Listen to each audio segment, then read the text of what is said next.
आदरणीय श्री नरेंद्र मोदी जी का कार्यक्रम जो 22 अगस्त को गया जी के धरती पर होने जा रहा है। एनडीए घटक दल ने आज एक पार्टी के प्रमुख कार्यकर्ताओं एवं नेताओं के साथ बैठक किया और पूरे गया जी के सभी लोगों ने इस बात से आश्वस्त किया एक ऐतिहासिक सभा प्रधानमंत्री श्री नरेंद्र मोदी जी का गया जी के धरती पर होगा। चुनावी साल है, ऐसे में जो बड़े नेता हैं उनका आगमन बिहार तो हो ही रहा है, लेकिन इन सब क्रम में प्रधानमंत्री लगातार हर एक महीने बीच करके या यूं कह ले हर एक महीने में एक बार तो बिहार आ ही जाते हैं। और हमने बीते दिनों देखा किस तरीके से उनका मोतिहारी में आगमन हुआ और उसके ठीक पहले भी लगातार वो अलग अलग जिलों के दौरे पर रहे हैं। लेकिन एक बार फिर से उनकी चर्चा तेज हो गई है क्योंकि बिहार आगमन पर पीएम मोदी आएंगे और 22 तारीख वो तारीख रहेगी जब गया जी में प्रधानमंत्री मोदी का कार्यक्रम होगा। इसको लेकर तैयारियां एक बार फिर से जोरों शोरों पे हैं।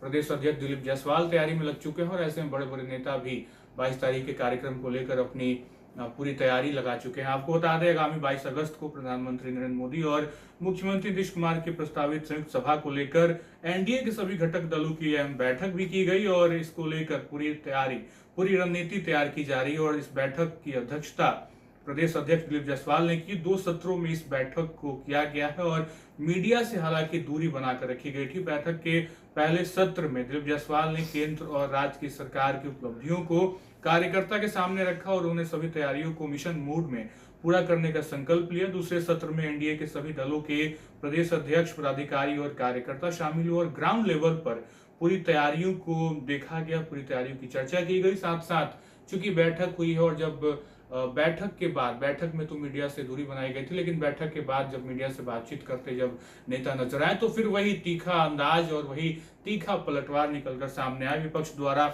मतदाता सूची में गड़बड़ी और इन सभी पूरे अभियान को लेकर जब सवाल खड़े किए गए तो दिलीप जायसवाल ने इसका पलटवार किया है। उन्होंने कहा कि प्रक्रिया पूरी तरीके से सुप्रीम कोर्ट और चुनाव आयोग की निगरानी में हो रही है। 1 सितंबर तक त्रुटियों को सुधारने का समय है। ऐसे में शोर मचाने, सिर्फ भ्रम फैलाने की साजिश है। ना हम सुप्रीम कोर्ट से ऊपर है और न ही इंडिया गठबंधन के नेता हैं। तो कुल मिलाकर बड़ा पलटवार है और उन्होंने कहा कि सुप्रीम कोर्ट और चुनाव आयोग की देखरेख में सारी चीजें हो रही है, सिर्फ विपक्ष जो है वो भ्रम फैलाने का काम कर रहा है। साथ साथ अन्य मंत्री के साथ देश के यशस्वी प्रधानमंत्री और दुनिया के सर्वाधिक लोकप्रिय नेता आदरणीय श्री नरेंद्र मोदी जी का कार्यक्रम जो 22 अगस्त को गया जी के धरती पर होने जा रहा है और साथ में बिहार के लोकप्रिय मुख्यमंत्री श्री नीतीश कुमार जी का आगमन होगा। इस कार्यक्रम के तैयारी को लेकर के एनडीए घटक दल ने आज एक पार्टी के प्रमुख कार्यकर्ताओं एवं नेताओं के साथ बैठक किया और पूरे गया जी के सभी लोगों ने इस बात से आश्वस्त किया एक ऐतिहासिक सभा प्रधानमंत्री श्री नरेंद्र मोदी जी का गया जी के धरती पर होगा। प्रधानमंत्री जी 55वीं बार 11 साल के कार्यकाल में बिहार आ रहे हैं। 50 + 5 55वीं बार आ रहे हैं बिहार और इधर 1 साल में 7वीं बार प्रधानमंत्री जी का कार्यक्रम हो रहा है। गया जी के धरती से बिहार के लिए सौगात भी लेकर आएंगे और बिहार को विकसित बिहार बनाने के लिए और जिस तरह से मुख्यमंत्री नीतीश कुमार जी के नेतृत्व में आपने देखा कि गरीबों को, मध्यम वर्गीय को और सभी जो डोमेस्टिक बिजली के उपभोक्ता हैं 125 यूनिट बिजली फ्री कर दिया गया। और जिस तरह से बिहार के अंदर मुख्यमंत्री महोदय जो हैं महिलाओं के आरक्षण की चिंता, महिलाओं के नौकरी की चिंता और जिस तरह से अभी शिक्षकों की बहाली में उन्होंने डोमिसाइल को लागू किया, महिलाओं की बहाली में डोमिसाइल को लागू किया और चारों तरफ चहुओर आज बिहार सरकार विकास की चर्चा पूरे देश में हो रही है। रफ्तार पकड़ चुका है बिहार और फिर से एक बार एनडीए सरकार प्रधानमंत्री जी का कार्यक्रम सफल कार्यक्रम हो, इसके लिए एक एक कार्यकर्ता ने ठाना है और 22 अगस्त को इतिहास बनाना है। इस बात के लिए आज यहाँ पर बैठे।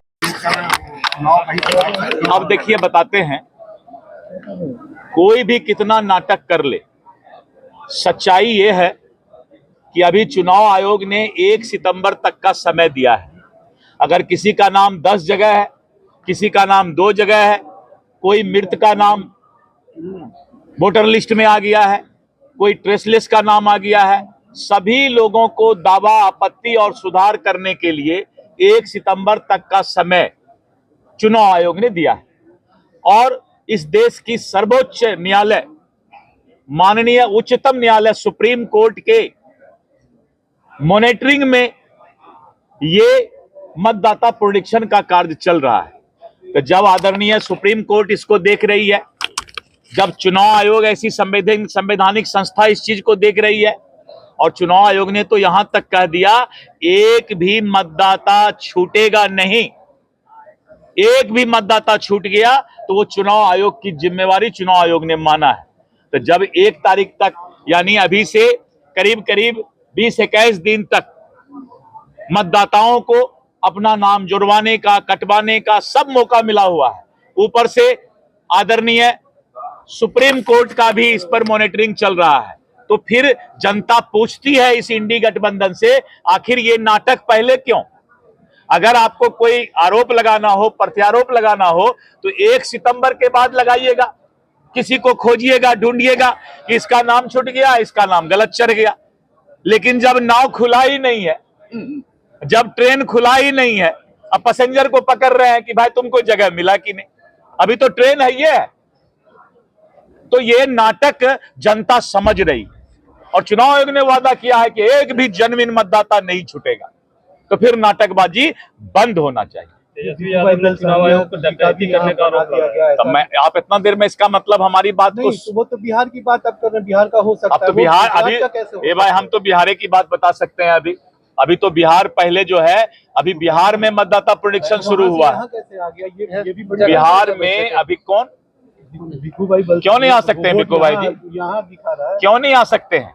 जो जहां रहेंगे उस मतदाता को पूरे देश में वहां वोट डालने का अधिकार है। उन्होंने लोकसभा में वहां डाला है, यहाँ विधानसभा में डालेंगे। जो जहां रहेंगे उनको मतदान करने का अधिकार है, और वो यहाँ रहते हैं। आज करीब 5 वर्षों से बिहार के संगठन महामंत्री हैं। ये सब नाटकबाजी है, सारा चीज जो है नाटक हो रहा है। और अगर कोई गलत हुआ है तो उसके लिए चुनाव आयोग और सुप्रीम कोर्ट है, काहे चिंता करता है? सुप्रीम कोर्ट से ऊपर है ये लोग क्या? सर, आप अभी संबोधन में कह रहे थे कि चीन के बहकावे में आकर मोक्ष और ज्ञान की धरती पर देश के यशस्वी प्रधानमंत्री नरेंद्र मोदी जी का, बिहार के यशस्वी मुख्यमंत्री नीतीश कुमार जी का 22 अगस्त को आगमन हो रहा है।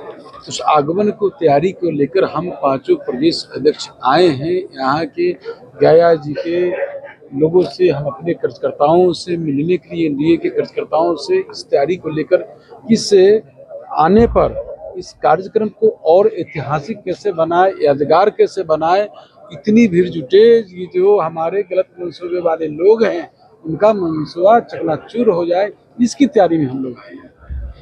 और भी आपके कोई जहन में प्रश्न है तो पूछ लीजिए। ये जैसे वो कहते हैं, बार बार महागठबंधन के लोग अभी कहना शुरू कर दिया है कि हम चुनाव आयोग से सवाल पूछ रहे हैं, तो ये एनडीए के घटक दल क्यों बोल रहे हैं? नहीं, जवाब उन्हें देना है, ये जवाब अरे दे रहे हैं। आपने चुनाव आयोग जो 2 आईडी जो रखते हैं, वोटर आईडी, 2 आईडी रखने वाले लोग इस तरह से बयान करते हैं, तो कम से कम उनको तो बताना चाहिए ना। उनको तो सबसे पहले मीडिया के सामने में आके उनको उल्लेख करना चाहिए, बताना चाहिए कि फर्जी लोग, जो लालू प्रसाद यादव जी के समय में जो लोगों का वोट लूटा जाता था, जो कांग्रेस के समय में जो वो लोग, जो उन्हीं के रिजिम में ना, उनके राहुल गांधी जी के दादी जी के समय में उन्होंने, उनकी दादी ने, इंदिरा गांधी जी ने इमरजेंसी लागू किया। तो आप बताइए ना कि दोनों जो है आम मतदाता को, आम लोगों के वोट को अपमानित करने का काम करते हैं, लोकतंत्र की हत्या करते हैं। वही लोग इस तरह से नाटक करते हैं, इस तरह से यात्रा करते, वोट की यात्रा, 2-2 वोट रखने वाले लोग यात्रा करते, वोट अधिकार यात्रा। तो बताइए, सोचिए, तो हंसी आती है। ये सब तो फर्जी बने। उन लोग को जनता सबक सिखा देगी।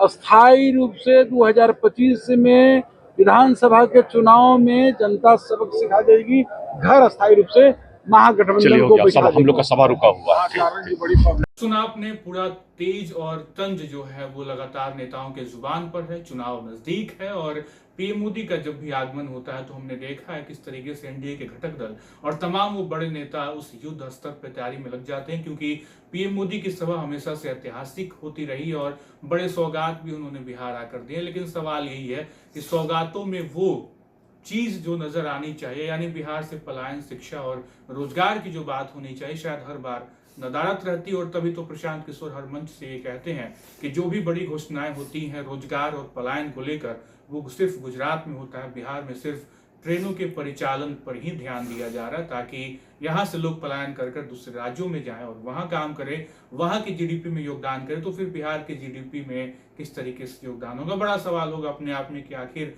आने वाले दिनों में बिहार को लेकर किस तरीके की तैयारियां हैं और बिहार का विकास मॉडल क्या होगा। फिलहाल इस वीडियो में इतना ही। आप बने रहें लाइव सिटीज के साथ। बहुत बहुत शुक्रिया।